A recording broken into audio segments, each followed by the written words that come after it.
સુરતની Athwa lines police મળસ કે નાનપુરા ટીમલિયાવાડ 3 રસ્તા પાસે વાહન ચેકિંગ કરતી હતી ત્યારે અઠવા ગેટ તરફથી કારમાં આવતા નાનપુરાના વોન્ટેડ બુટલેગર હેડ કોન્સ્ટેબલને ઉડાવતા તેને ઈજા થઈ હતી। હેડ કોન્સ્ટેબલને ઉડાવીને ભાગતા બુટલેગરને પોલીસે પીછો કરી તેની કાર બંધ પડી જતા પકડ્યો હતો। આ દરમિયાન પોલીસ સાથે વિરોધ કરી ભાગવા પ્રયત્ન કરતા જ્યારે તેને પકડ્યાના પોલીસ સ્ટેશનમાં લઈ ગયા ત્યારે તેણે પીએસઓને પણ ઝાપડ મારી દીધી હતી તેમજ હેડ કોન્સ્ટેબલને ઉડાડવાની ઘટના સીસીટીવીમાં કેદ થઈ જવા પામી છે।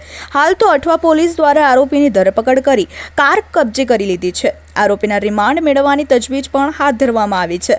સુરતના અઠવા લાઇન્સ પોલીસ સ્ટેશનમાં ફરજ બજાવતા હેડ કોન્સ્ટેબલ કારાભાઈ જાદવભાઈ મધરાત્રે પેટ્રોલિંગ કરી 1 વાગ્યાથી 3 વાગ્યા દરમિયાન ટીમલિયાવાડ 3 રસ્તા પાસે પીસીઆર 33 અને 34ના સ્ટાફ સાથે વાહન ચેકિંગ કરતા હતા ત્યારે અઠવા ગેટ તરફથી કાર આવતા કારાભાઈને તેને રોકવા ઇશારો કર્યો હતો। કાર ચાલકે કાર ઊભી રાખવાના બદલે ફૂલ સ્પીડમાં ભગાવી ત્યારબાદ ફરી પરત આવ્યો અને હેડ કોન્સ્ટેબલના કારાભાઈને કારથી જોરદાર ટક્કર મારી ઉડાવી દીધા હતા।